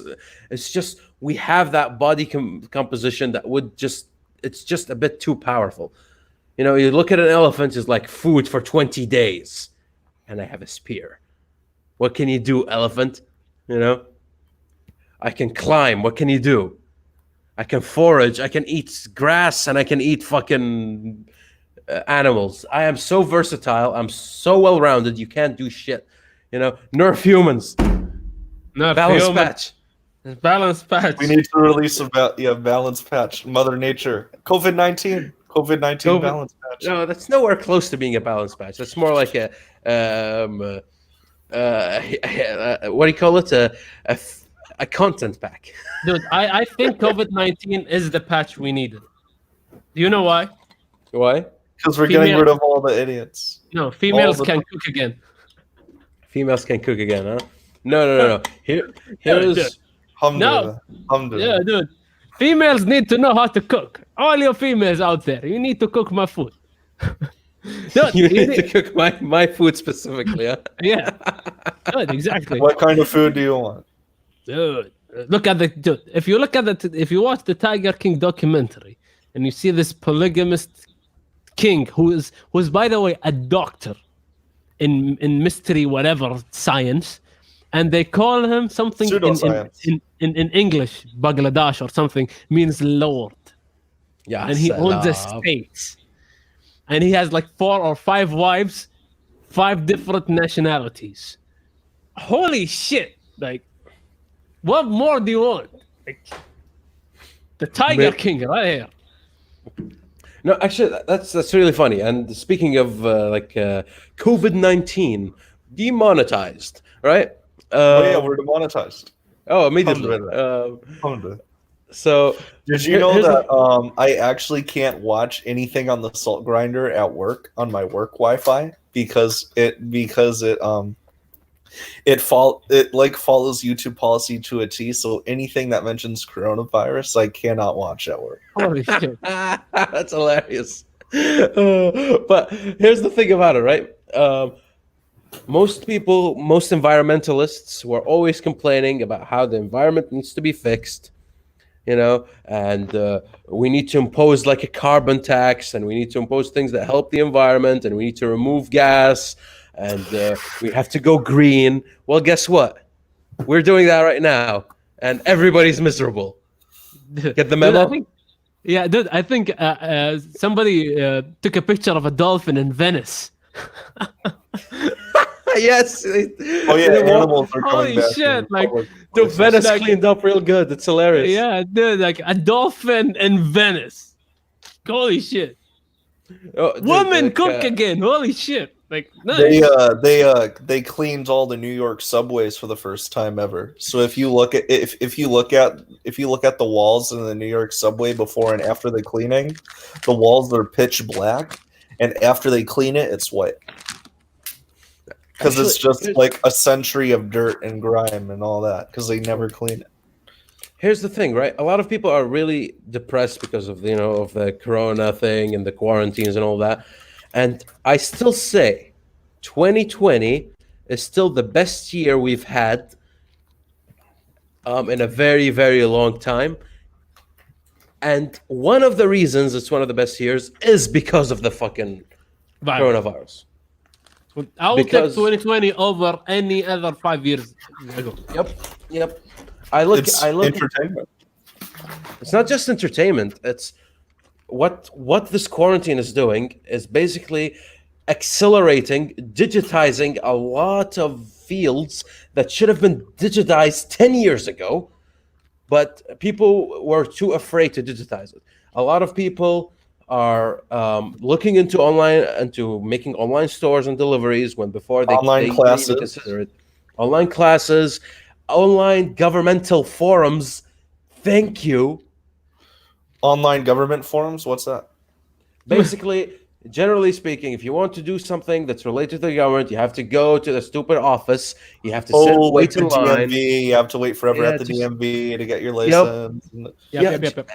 And when I renewed my credit card, not credit card, my ID, my civil ID, about a few months ago, the entire process was online, and I have never been such a happy man to do an online, to put information online, because I put it, take a few pictures, take a few scans, send it online, and they tell you go to this location, put your old credit card or ID, and you get your new ID. Done.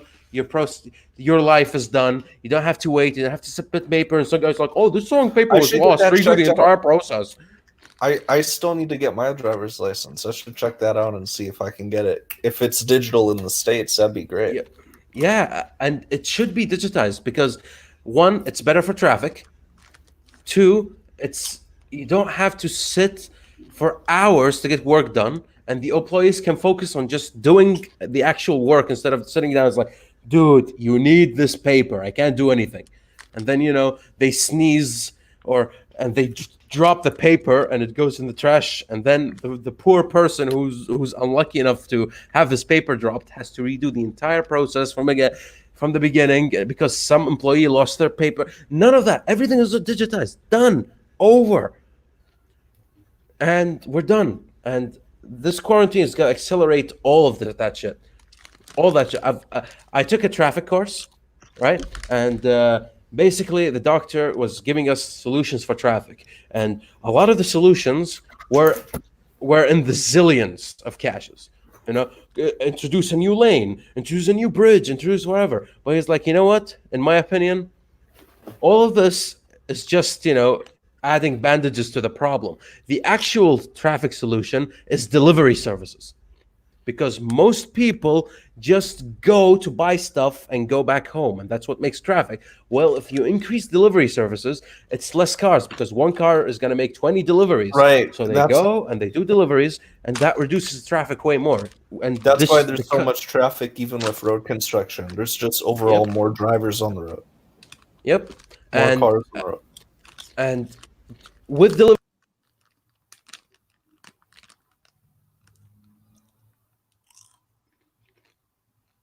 Oh, Trillion lagged out. Okay. Well, until he returns, to add on to what he was saying. God damn it. There you are. Yeah. And he's the nicest guy on earth, and we love him. And I love his beard and his head. Oh, he's back. Oh, hi. This is the second time. This is the second time people kick me out of my own fucking stream. Oh. No, I said the bad word. I said COVID-19. Now YouTube is angry with me. Speaking of this fast development, what do you think it was just luck or ancient aliens? What? Ancient aliens came down to Earth and then edited monkeys to become humans. No, that's a stupid theory. I like the stoned ape theory way more. You don't like ancient aliens? No, the stoned ape is basically all the junkies. This is some new atheism shit. Dude, the stoned monkey theory is my favorite because it's made by stoners, right? And they basically, it's like, monkeys ate mushrooms, they got psychedelic experiences, and that accelerated their intelligence. And that's how apes developed into humans. I love that theory, man. I love it so much. I just can't imagine somebody. What if apes ate the mushrooms, and that's how they got smarter? I mean, I get smarter when I. Well, ignoring positive or negative, the eating stuff that messes with your brain. Gabandi destroyed him intellectually. He's broken now. Which one? Which one? Trillion is broken now. Okay, yeah, that caught me off guard. Listen, listen, man. We would still be in Eden. We would still be in Eden if Eve didn't eat that damn apple, man. It's crazy. And as punishment, they need to cook us the food. Yes, very important. Yes. Sorry, I got excited. We will bring the food. You cook. Yes. No, you bring the food and you cook. I'll just sit here with my tigers. Yes. Yes. Yes. All of them tigers, dude. The cutest thing ever is a tiger cub. It's a cat, but it's bigger. It's amazing, dude. It's a cat, but bigger and more awesome looking, but also cute, and you don't know what to do. Yes, dude. It's but it'll eat you alive when it grows. No, it grows up. They dump it. No, here's the thing, right? Here's the fun of having a tiger for a pet, right? There's always the element of danger that this thing can eat you. And the fact that it still doesn't is the adrenaline rush. Know what I mean? There's no other reason to own a tiger besides having a person see you with the tiger. It's like, holy shit, dude, what the fuck? It's like, yeah, he's my baby boy. He wouldn't He's my harm a baby fly. boy. Could. Here's a cow. You know, like it's just beautiful. It's just beautiful. I do. But yeah, Watch Tiger King. It's something else. Something else. It's not the best show ever. It's a good watch. Here you go. In this I'll put it quarantine right era. here. Here you go. That's the best thing about having a chalkboard. Tiger King. I want to put. How many of these digitizations do you think will shut down after quarantine, though? I know free delivery is going to go away. I know that's going to happen. No, free delivery will go away. Delivery won't go Free away. Wi-Fi. The thing. Wait, you guys have free Wi-Fi? That's cheating. We do have free Wi-Fi. Yes. Do we have free by Wi-Fi? The government gives you 5 gigabytes of internet free every day. Really? Where's Yeah. that? Every day? Okay, you're much better than us. What the hell? Yeah, 5 gigabyte free every day. What the fuck, Kuwait? That's Every service, Zain, Orido, or Viva. Every service. Is it? But Never are they- mind. are they Anybody who putting- talks shit about Kuwait can go fuck themselves. They want my heart. Is it like America where it's on hold or it's voided? You don't have to pay that day or month ever. No, you do. Because Every in day- America, every- it's a hold, so it's just adding up. So you have to pay all that back. No.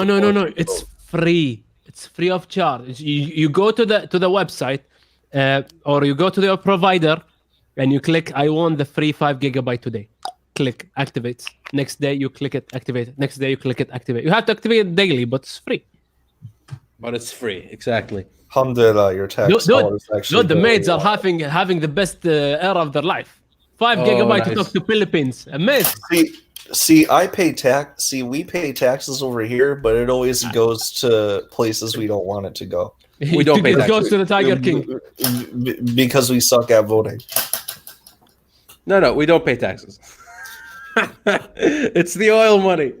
Oh, It's yeah. All of them oils. Plastic Dude, money too. Kuwait is basically a smarter Venezuela. That's all there is to it. That's all there is to it. But here's the thing. I want to ask you guys a question, and it's I don't know why that this is the case, and I'm really confused. And it's why is YouTube demonetizing COVID-19 videos? Why? Because it's YouTube. I think what's it's one of Their inhibit- philosophy, the whole thing with the They you don't can't want make fear profit mongering. off of catastrophes. and shit. that's a good reason. Second reason, they want to just inhibit. They want to push down all the bullshit that will come out. A lot of YouTube right now is shutting down every video that says COVID-19 was caused by 5G. It's something happening. Here's the thing. Right here, the last couple of days, one rumor just spread everywhere. COVID-19 was caused by 5G. The only problem is that people will believe it more if they see Exactly. YouTube as, oh, why is YouTube blocking it? Maybe there's some truth to it. So it's counterproductive.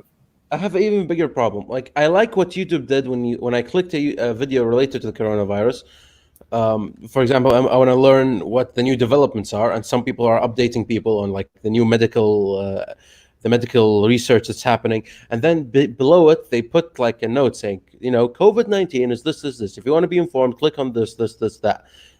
But why demonetize it? Sure, some people will profit off the catastrophe. So will pharmaceuticals. You'll I don't see see that you stopping too. them. The footnotes, like if you click on a news video, sometimes it'll be like, this is sponsored by the Russian government, this is sponsored by the Chinese government, please keep a grain of salt, etc., whatever. Like this is Chinese government news, this is Russian government news, etc. Like they add footnotes to all the videos. Yep. And that's enough. That should be enough. You will never control misinformation. I can cough 3 times right now, and because it's an odd number as established in the stream, I have COVID-19. If you cough evens, you're good. This is medical facts, right? I can say this, okay? And I can cough 3 times, and now people think I have COVID-19, right? Who cares? Okay, some people will panic. Guess who? What else will panic? People already bought the toilet paper. It is already too late. No one bought wipes. Just toilet No paper. one bought No one wipes. bought white wipes. Because they didn't make the psychological association that wipes equal toilet paper as well. That's besides Wipes the are point. better. Dude, my favorite video is the American who bought the bidet. I sent it in the Yes. group. Did you Oh remember? yeah, oh yeah. Americans Oh, are yes, buying bidets yes, now. video. Americans are buying bidets. The bidet. What?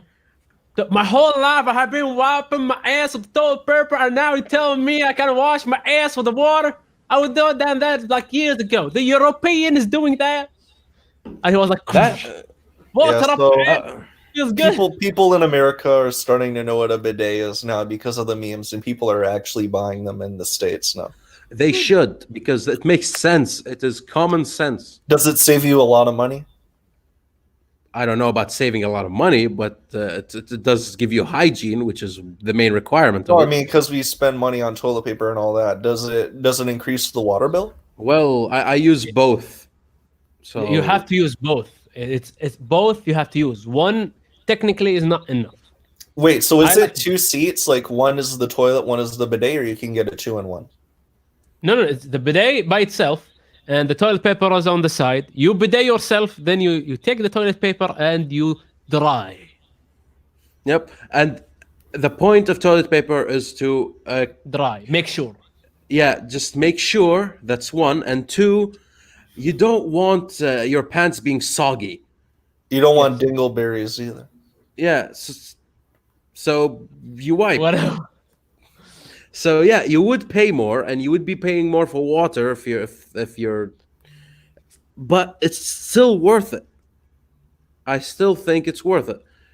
And if COVID-19 did anything, it's exposed just how they fucking have dirty bidets? the U.S. people are. Do they have bidets in public toilets in other countries? In Kuwait, they do. I don't know about. Like, it's everywhere. In Arab country, it's everywhere. Yep. Alhamdulillah. Yes. This is the best thing that a Kuwaiti mom would say when some infidel, beautiful American woman appears on TV. Oh, yes. You were like you're watching like this, and you find that she's beautiful. She does not wash her ass. She smells like poop. Very popular line here. I rest my case. Yes, she drops the mic and continues knitting or whatever. She doesn't even wash her ass. It's a very popular diss. I don't know if it's a diss or just I don't know what it is, but it's that. They just like to hilarious. talk, They just like to talk. So, Yes, that's on demand. the There is a flavor. difference between a bidet and a hose. The difference is the hose Just- sucks. no, the hose is difference. that's- It's extra steps. The hose is hard to. I never use it. We have a hose, but I just never use it. I don't want to get water all over the bathroom. I don't know Oh. how to use it. Why water? You just aim down to here and it's But I don't want it to like blow like toilet Yeah, that's water why on other you. parts. That's why you don't put full on water intensity. You aim first. You make sure your aim is right, and then you increase the intensity. increase the pressure accordingly. Yeah. You don't. Your bathroom will not be dirty. It's all inside the toilet. Everything is inside the toilet. Nothing goes outside. You're just inexperienced with the hose. You need experience. Yeah, we got it off this before this gets weirder. It's been Okay. Okay. Closing remarks. We're at 2 hours. Closing remarks. No. Yalla, Yasha, come on, talk. Mr. Aswad, do something.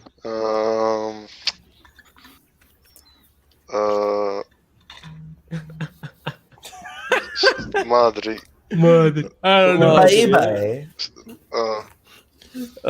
What about you, Darkrai? You want to promote anything / make anything funny? Funny remarks? Funny remark / funny remark. Yes, best game is Vanguard. Yes. Okay. Subscribe to me. Shit game, Vanguard. Subscribe to me. We're almost at 500 subscribers. Oh, Subscribe to me, Really, and what we the shall get them numbers. We shall What do rule I the add? world. Yes. Actually, it's really interesting because right now, even we're getting close in the Soul Grinder to actually reaching 160 subs, and that is a big deal for one reason only, because that means this COVID-19 has given the Salt Grinder the first 7 subs it got since the beginning of the fucking show. Which Oh. Yes, is yes. I realized that it was stuck at 152 or 53 for a Yup. long time. Yup. Then Corona hits, and boom. Subs. So Amazing. subscribe to me, DarkraiQ8. I do random ass content and I hate Doom Eternal. it's not that bad. Oh, don't start. We won't end. Don't start or we won't end. No. Subscribe to DarkraiQ8, subscribe to the Salt Grinder, jump into our Discord server, the Salt Grinder Discord server, and we will see you on the next one. Cheers. Bye bye. But damn.